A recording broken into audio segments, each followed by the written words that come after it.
Sabe aquela pilha de livros que tá lá te esperando, mas que você nunca começa? Pois é, eu tava assim também. Mas nos últimos 10 dias eu li 3 livros e nesse vídeo eu vou te contar o que eu fiz para conseguir voltar a ler com consistência, mesmo com uma rotina corrida. Meu nome é Letícia, eu sou professora de inglês e mesmo tendo hábito de leitura desde os 7 anos, nos últimos 3 meses eu não tinha conseguido finalizar nenhum livro. Mas nos últimos 10 dias eu li 2 livros de ficção e um de não ficção. E nesse vídeo eu vou te contar exatamente o que eu fiz, o que eu ajustei para conseguir incluir de volta a leitura na minha rotina. Mas antes eu vou te contar uma breve história de como eu me tornei leitora. Minha mãe sempre me incentivou a ler pelo exemplo. Desde criança, ela sempre me levou à biblioteca, que era onde ela pegava toda semana um livro, eu ia junto e pegava um livro infantil. Até que eu descobri Harry Potter, que foi o primeiro romance, né, o primeiro livro grande que eu li. E a partir daí eu não parei mais, descobri outros gêneros e fui me descobrindo como leitora, o que eu gostava, o que eu não gostava, livros de ficção e de não ficção. Como todo leitor, vira e mexe eu tenho o que a gente chama de ressaca literária, que é ficar um tempo sem conseguir ler nada, sem conseguir realmente engajar com nenhum tipo de livro. Só que algo específico aconteceu esse ano. Em julho, eu decidi fazer uma formação para professores, que é o CELTA, da Universidade de Cambridge. E essa formação eu fiz no modo intensivo, ou seja, eu fiz ela dentro de 4 semanas, sendo que nessas 4 semanas eu tinha aulas, práticas, trabalhos para entregar durante a semana inteira. Tanto que eu dei férias aos meus alunos, porque eu teria que ter uma dedicação 100% ao CELTA.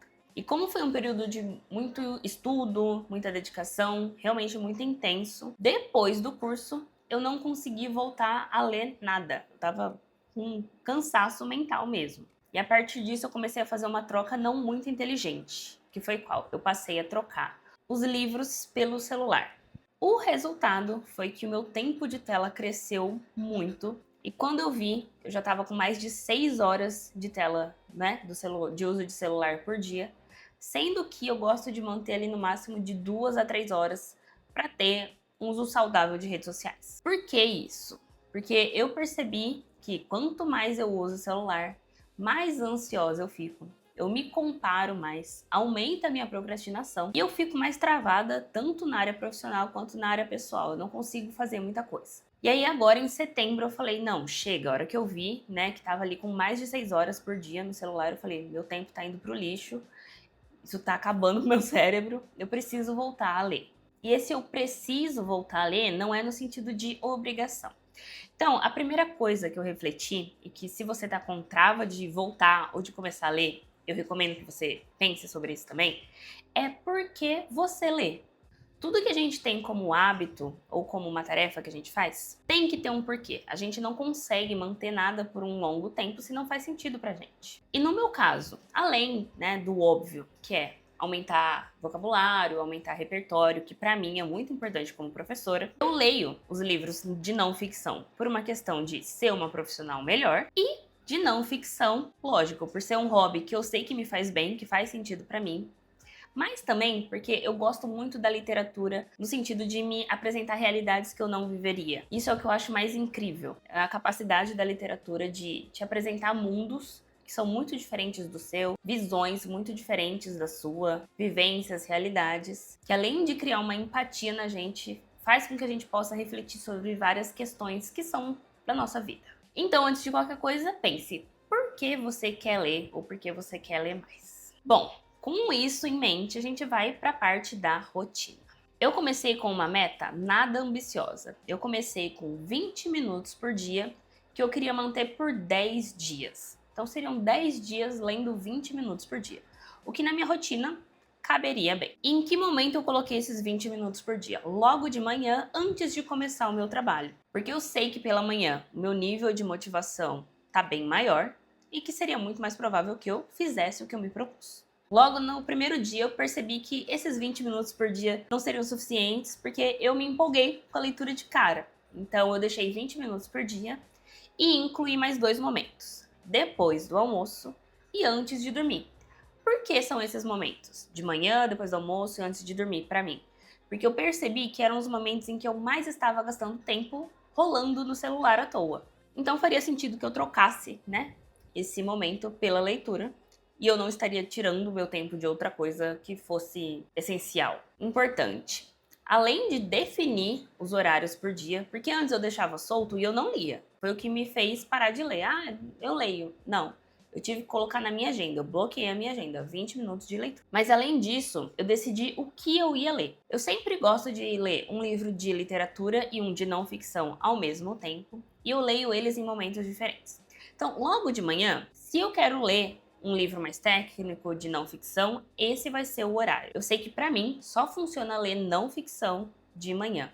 Algo que é mais técnico, que não vai ser tão divertido, mas que vai me trazer algum tipo de conhecimento. É o que eu gosto de ler antes de começar a trabalhar. Pra mim funciona muito. E às vezes, se eu tô com um pouquinho mais de tempo, eu divido. Então, vou ler 15 minutos de não ficção e depois 15 minutos de ficção de manhã. No período da tarde e da noite é o que eu gosto de deixar para a literatura, principalmente à noite, né, antes de dormir. Ao invés de assistir uma série, rolar no celular, eu prefiro ler. Como eu tenho Kindle, isso facilita muito. Eu divido dessa forma também. Para mim, funciona ler ficção no Kindle, pelo fato de eu ler à noite, ele ser mais leve, e não ficção, eu gosto de ler o livro físico, marcando, anotando, realmente estudando. Então, recapitulando, deixei momentos de manhã, depois do almoço e à noite, dividido entre os livros de não ficção e de ficção, de acordo com a minha concentração também. Além disso, a gente sempre tem alguns intervalos ao longo do dia. Uma fila de banco, um momento que você tem que esperar para começar uma atividade. No meu caso, eu dou aula online, às vezes o aluno demora um pouco para entrar. Ao invés de pegar no celular, eu sempre deixo um livro ou o Kindle do lado e prefiro pegar ele.